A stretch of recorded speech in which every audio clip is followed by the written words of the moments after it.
स्वागत है आप सभी का खबरें मध्य प्रदेश की। आप देख रहे हैं, आपके साथ मैं हूं पुनीत और खबरों की शुरुआत करेंगे। आज सीएम शिवराज सिंह चौहान ने आत्मनिर्भर एमपी रोड मैप 2023 का विमोचन कर दिया। सीएम ने अगले 3 साल का रोड मैप जारी किया। इस कार्यक्रम में प्रदेश अध्यक्ष बीडी शर्मा, नीति आयोग के सीईओ अमिताभ कांत भी शामिल थे। मिंटो हॉल में रोड मैप का विमोचन करते हुए सीएम शिवराज सिंह चौहान ने कहा है कि राज्य आर्थिक संकट से जूझ रहा है और ऐसे में प्रदेश का रोड मैप तैयार करना है और उसे जारी करना किसी चुनौती से कम नहीं है।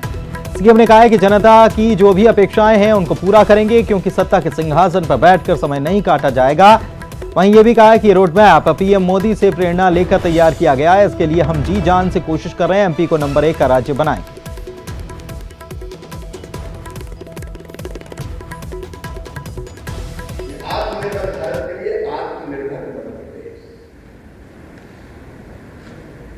पर आज वो पद आया है जब हम आत्मनिर्भर मध्य प्रदेश के रोड मैप को जनता के सामने प्रस्तुत कर रहे हैं, लोकार्पित कर रहे हैं। इस संकल्पबद्धता के साथ मैं स्वयं, मेरे माननीय मंत्रीगण, मेरे अधिकारीगण अपनी जनता के साथ मिलकर इसको अच्छा सा जमीन पर उतारकर मध्य प्रदेश को देश के नंबर 1 के राज्यों की श्रेणी में शुमार कर रहे हैं। इन 3 साल में मध्य प्रदेश की प्रगति असीम हो, इसका जी जान से प्रयास करें। प्रधानमंत्री जी हमारी प्रेरणा, उन्हीं की प्रेरणा से हमने आत्मनिर्भर मध्य प्रदेश के लिए रोड मैप तैयार किया। 3-4 महीने तो खजाने में फसल खई भी जाएगी। बीच में ये प्रस्ताव भी आया कि भारी आर्थिक संकट, निदान कर्मचारी की तनख्वाह कुछ महीने के लिए कम कर देते, लेकिन हमने कहा कि कर्मचारियों की तनख्वाह तो किसी भी कीमत पर कम नहीं होगी। हम खेती को लाभ का धंधा बनाएंगे, किसानों की आय दुगना करने में कोई कसर नहीं छोड़ेंगे। मेरा आत्मनिर्भर मध्य प्रदेश कैन और वेद जैसी परियोजना केंद्र के कोऑर्डिनेशन से, प्रधानमंत्री जी के आशीर्वाद से उत्तर प्रदेश के साथ मिलकर अब अमली जामा पहनाएगा। मध्य प्रदेश में संसाधनों के बंटवारे में गरीबों का पूरा ध्यान रखा जाएगा। जितनी आबादी, बजट का उतना हिस्सा उनकी अलग अलग कल्याणकारी योजनाओं में हम खर्च करेंगे। मेरे आत्मनिर्भर मध्य प्रदेश में शिक्षा के लिए प्रधानमंत्री जी ने जो नई शिक्षा दी थी, जिसमें व्यावसायिक शिक्षा को प्रमुख स्थान में, उसका विशेष अभियान चलाया जाएगा। मेरे आत्मनिर्भर मध्य प्रदेश में ना हम छोटी छोटी इंडस्ट्रीज लाएंगे, केवल वो तो हम लाएंगे, इंडस्ट्रियल क्लस्टर को और विकसित करेंगे और आगे बढ़ाएंगे, लेकिन बाकी उद्योगों का भी जाल बिछाने में हम कोई कसर नहीं रखेंगे। और वहीं कांग्रेस ने आत्मनिर्भर एमपी पर ही सवाल खड़े कर दिए। कहा कि आत्मनिर्भर मध्य प्रदेश की क्यों पड़ी जरूरत, रोजगार को लेकर दावे कितने हुए पूरे। मुख्यमंत्री शिवराज सिंह ने स्वर्णिम मध्य प्रदेश बना चुके हैं, तो स्वर्णिम जब मध्य प्रदेश बन चुका तो आत्मनिर्भर तो अपने आप ही पहले ही हो चुका है। अब शिवराज सिंह पिछले 15 वर्षों में करीब उन्होंने 80,000 के आसपास घोषणाएं की हैं और उनका क्रियान्वयन हुआ नहीं है। तो हमारा तो ये कहना है कि मुख्यमंत्री शिवराज सिंह जी को अगर असत्य झूठ बोलने में अगर विश्व में किसी आदमी को नोबेल पुरस्कार मिलना चाहिए तो शिवराज सिंह ही उसकी पात्रता रखते हैं। उनको इस नोबेल पुरस्कार झूठ बोलने का मिले। और ये जब पहले और लगा बना चुके रोजगार है नहीं, 3.5 लाख से अधिक पद खाली पड़े हैं निगमों में, नगर पालिकाओं में, स्थानीय संस्थाओं में, जनपदों में, जिला पंचायतों में और गवर्नमेंट शासकीय विभागों में, उनको भर नहीं रहे। और आत्मनिर्भर कहाँ से बन जाएगा? बेरोजगारी बढ़ रही है, चरम सीमा पर है। और इधर उपचुनाव में जीत के बाद सीएम शिवराज के सामने मंत्रिमंडल विस्तार एक बड़ी चुनौती मानी जा रही है, क्योंकि पिछली बार शिवराज कैबिनेट में उनके करीबी शिवराज सिंह चौहान के करीबी विधायक मंत्री नहीं बन पाए थे और जो अब भी मंत्री पद की उम्मीद में हैं। और ऐसे में अब सीएम शिवराज का एक बड़ा बयान सामने आया। उन्होंने कह दिया कि फिलहाल तो कैबिनेट का विस्तार नहीं होगा। उपचुनाव में बंपर वोट से जीत हासिल कर फिर से विधायक बने पूर्व मंत्री तुलसीराम सिलावट और गोविंद सिंह राजपूत भी इस रेस में पीछे नहीं है। ऐसे में अब सीएम शिवराज के सामने फिर से नई मुश्किलें सामने आ गई हैं। सिंधिया समर्थक विधायकों को भी मंत्री की आस होगी। ऐसे में फिर शिवराज अपनी सूझबूझ से कैबिनेट का विस्तार करेंगे। अभी कोई योजना नहीं, अभी कोई योजना नहीं, अभी कोई योजना नहीं। और वहीं अब मंत्रिमंडल विस्तार को लेकर विधायकों ने लॉबिंग तेज कर दी है। शिवराज मंत्रिमंडल की संख्या गणित पर नजर डाली जाए तो उपचुनाव से पहले 2 मंत्रियों गोविंद सिंह राजपूत और तुलसीराम सिलावट का इस्तीफा हो चुका है। उपचुनाव में 3 मंत्रियों की हार हो चुकी है। इधर पीएचई मंत्री एदल सिंह कंसाना ने मंत्री पद से इस्तीफा दे दिया है। उपचुनाव में हार का सामना कर चुकी मंत्री इमरती देवी, गिरिराज दंडोतिया ने हालांकि अभी तक इस्तीफा नहीं दिया है। ऐसे में यदि दोनों मंत्री इस्तीफा दे देते हैं तो मंत्रिमंडल में 5 की जगह खाली हो जाएगी और इन संख्या में अपनी जगह बनाने के लिए अब बीजेपी के सीनियर विधायकों ने अपनी दावेदारी जताना भी शुरू कर दिया है। पूर्व मंत्री रामपाल सिंह ने कहा है कि मंत्रिमंडल का विस्तार कब होगा, कैसे होगा, इसका फैसला मुख्यमंत्री करेंगे। प्रदेश अध्यक्ष वीटी शर्मा ने भी कहा कि मंत्रिमंडल के विस्तार में जाति के साथ क्षेत्रीय संतुलन को बनाने की कोशिश होगी और इस पर तंज कसते हुए पूर्व मंत्री गोविंद सिंह ने कहा कि हार के बाद एदल सिंह कंसाना ने इस्तीफा दिया, लेकिन इमरती देवी और गिरिराज दंडोतिया के इस्तीफा नहीं देना उनके अहंकार को दर्शा रहा है।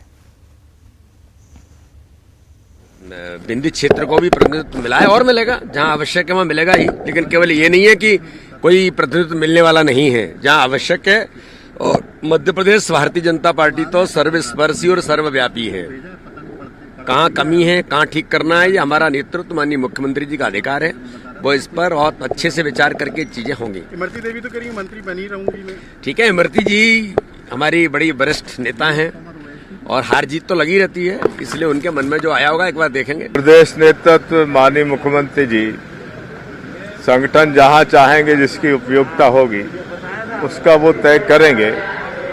क्षेत्रीय संतुलन भी देखेंगे, सामाजिक संतुलन भी। पार्टी पूरी सभी चीजों पर विचार करके उचित निर्णय लेते हैं। यानी ग्वालियर चंबल पर फोकस था, अब क्षेत्रीय संतुलन पर फोकस होगा।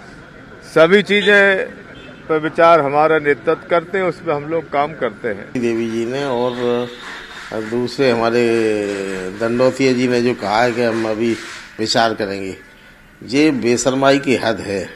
जब जनता ने ठुकरा दिया और हो सकता है उनको 5-6 महीने से भारतीय जनता पार्टी में मिल गए हैं तो उन्होंने इस प्रकार की ट्रेनिंग ले रखी है, क्योंकि वहाँ तो संविधान के धज्जियाँ उड़ाने का काम हो रहा है। संविधान को भारतीय जनता पार्टी नहीं मानती, हिटलर के पदचिन्हों पर चलने वाली पार्टी है, उनके सिद्धांत पर चलने वाली पार्टी है। इसलिए वहाँ उनको नियम कायदे संविधान का कोई मतलब नहीं है, इसलिए वो इस तरह की बयानबाजी कर रहे हैं। उपचुनाव के बाद अब इस बात का मंथन भी शुरू हो गया कि प्रदेश में किस किस स्टार प्रचारक को इस बार उसका दबदबा दिखाई दिया, किस स्टार प्रचारक ने जीत के लिए जी तोड़ मेहनत की। तो वहीं 28 सीटों की कुछ चुनिंदा पोलिंग और सीटों पर बीजेपी कांग्रेस के स्टार प्रचारकों का जनता के बीच जादू नहीं चला है। कांग्रेस 9 सीटों पर ही सिमट कर रह गई। जीत के लिए सचिन पायलट समेत स्टार प्रचारकों ने जोर आजमाइश की थी। सचिन पायलट ने सतनवाड़ा कला में वो पहुंचे थे।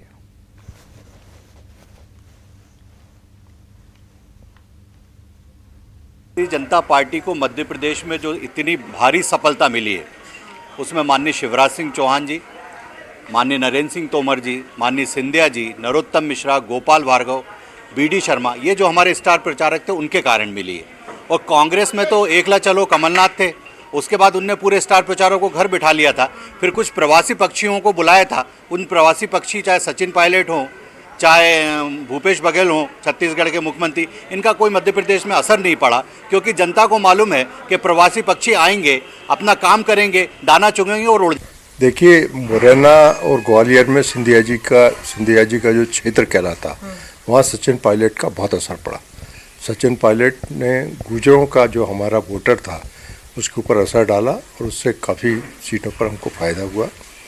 सिंधिया जी का और शिवराज जी का वहाँ पर बिल्कुल असर नहीं पड़ा, मुरैना में और ग्वालियर में। बाकी जगह शिवराज जी का असर पड़ा, लेकिन सिंधिया जी का असर जैसे कुल मिला के अपन देखते हैं पूरे 29 सीटों पर, तो मैं समझता हूँ बहुत कम जगह ऐसी होगी जहाँ से।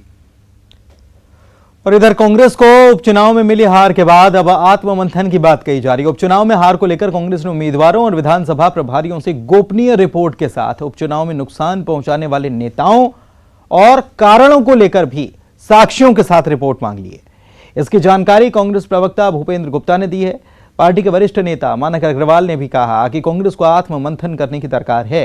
ये भी कहा कि जनता में हमें 5 साल के लिए हमें चुना था और हमारी जवाबदारी थी सरकार चलाने की, इसलिए हाईकमान को इसकी समीक्षा करनी चाहिए और जो भी तथ्य सामने आएंगे, जो भी दोषी होगा उसके खिलाफ हाईकमान को कार्रवाई करनी चाहिए। साथ ही यह भी कहा कि सोनिया गांधी और राहुल गांधी जी इस बारे में सोच रहे हैं। उनके नॉलेज में बताया गया कि हम सभी सीटें जीत रहे हैं, लेकिन 19 सीटें हम हार गए। वहां पर सभी तरीके की समीक्षा चल रही है। गोपनीय नहीं, सार्वजनिक मांगी है और अगर वो गोपनीय रखना चाहता होगा तो गोपनीय रख लेंगे उसको। उन्होंने ये कहा ऐसी कोई गोपनीय रिपोर्ट नहीं, सार्वजनिक और सच्ची रिपोर्ट उन्होंने मांगी। उन्होंने कहा कि अगर आप जो है किसी को जबरन फंसाने के लिए, आपका अपोनेंट है उसको घेरने के लिए आप कोई गलत सलत रिपोर्ट देंगे तो स्वीकार नहीं होगी, और ये सच्ची बात है। उनसे ये कहा है कि रिपोर्ट सच्ची होना चाहिए। ये कांग्रेस में आत्ममंथन बहुत जरूरी है। किन किन कारणों से कांग्रेस पार्टी हारी। जनता ने हमें 5 साल के लिए मध्यप्रदेश में बैठाला था। हम 5 साल तक सरकार चलाने की जवाबदारी हमारी थी।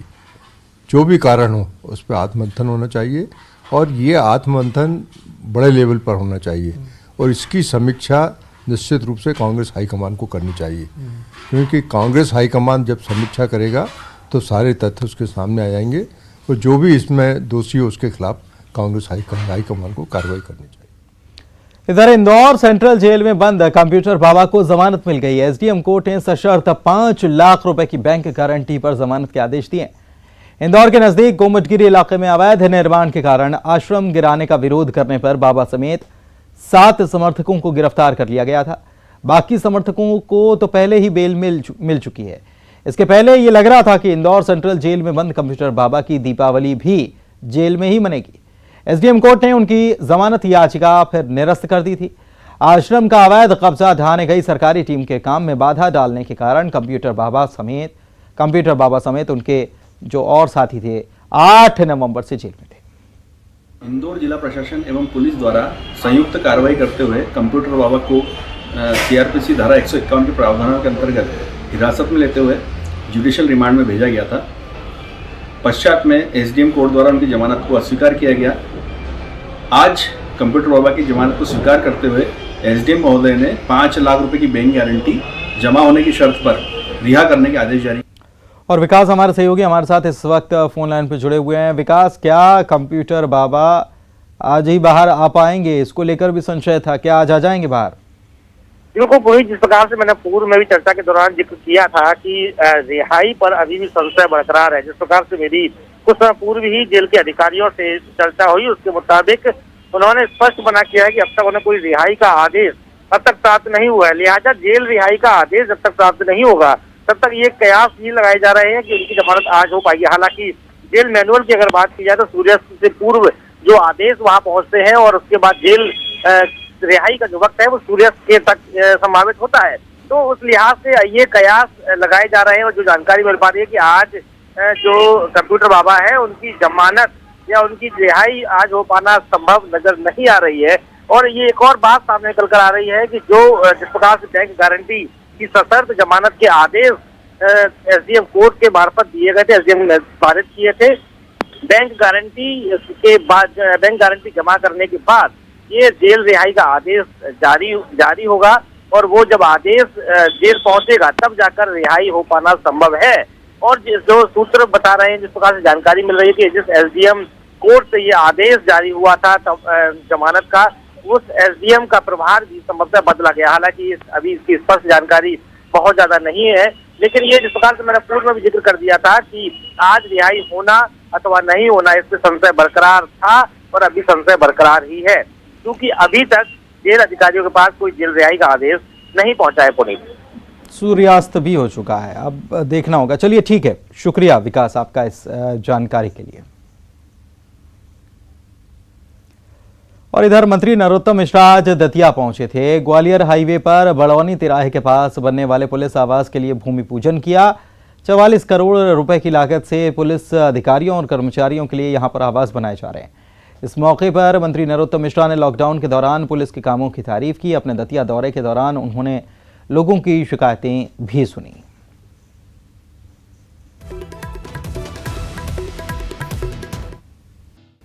ग्वालियर में एक अजीबोगरीब वाकया सामने आया। यहां पर 10 साल से लापता थानेदार मनीष अचानक भिखारी के वेश में मिला।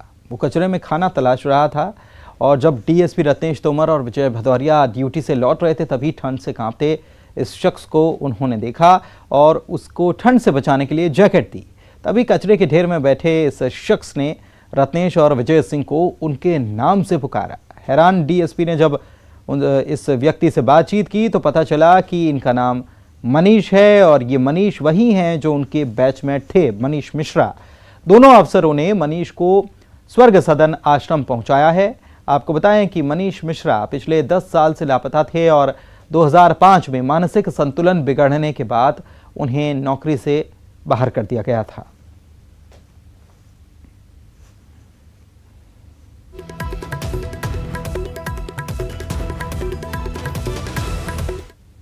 हरदा में दिवाली से पहले प्रशासन ने मिलावटखोरों के खिलाफ अभियान चला रखा है। इस क्रम में शहर के कई मिठाई दुकानों पर खाद्य विभाग की टीम ने छापेमार कार्रवाई कर जांच के लिए सैंपल लिए और जांच के लिए भोपाल इन्हें भेजा गया है। प्रशासन की कार्रवाई से मिठाई कारोबारियों में हड़कंप मचा हुआ है।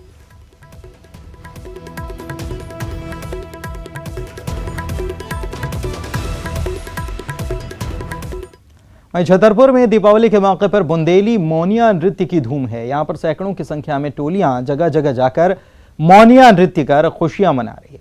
दिवाली के मौके पर मोनिया नृत्य की ये परंपरा सदियों पुरानी है। यहां पर कृष्ण भक्त दीपावली के एक दिन पहले मौन धारण करके भगवान कृष्ण की भक्ति में लीन रहते हैं और मोनिया नृत्य कर दीपावली की खुशियां मनाते हैं। एक झलक देखिए आप।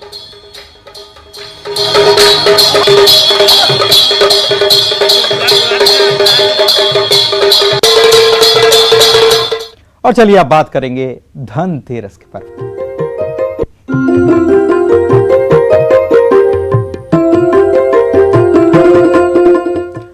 तो आज है धनतेरस और इसको लेकर राजधानी भोपाल के बाजार भी यहां गुलजार नजर आए, उनमें भी रौनक छाई नजर आई। सुबह से लोग खरीदारी करने में जुटे हुए हैं। कोरोना काल हालांकि है, लेकिन कोरोना काल में बाजारों में कैसे खरीदारी हो रही है इसका जायजा भी हमारे सहयोगियों ने लिया है।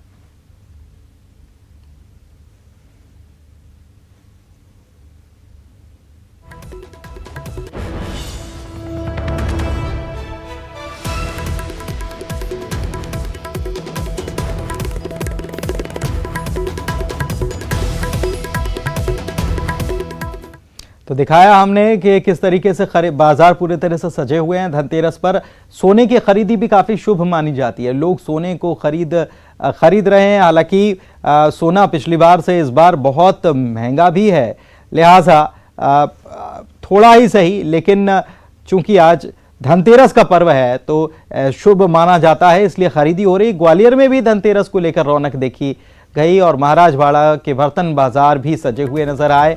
वैरायटी के बर्तन यहां पर उपलब्ध नजर आए। देखिए आप तस्वीरें हैं, बर्तन खरीदने लोग पहुंचे। कोरोना काल में दुकानदारों को ये उम्मीद भी इस बार बंधी है कि बर्तन बाजार में ग्राहकों और दुकानदारों की कुछ अच्छी बनेगी और इस बार कुछ पिछली बार से कुछ ज़्यादा अच्छा व्यापार होगा। दीपावली का पर्व शुरू हो चुका है, तो धनतेरस का पर्व आज है और दीपावली पर्व की शुरुआत आज से ही होती है। 5 दिनों तक चलने वाले पर्व में भाई दूज तक ये पर्व मनाया जाता है। दीपोत्सव की शुरुआत हो चुकी है। मंदसौर के बाजार भी सजे हुए नजर आए। बैतूल की तस्वीरें भी आपको दिखाते हैं कि कैसे यहाँ पर कोरोना काल में भी लोग खरीदारी करने के लिए पहुंचे, तो मास्क लगाकर पहुंचे और जमकर यहाँ पर भी खरीदारी बैतूल में भी की गई और सोने चांदी के जेवरात की भी खरीदारी। और इसी के साथ इस बुलेटिन में इतना ही। नमस्कार।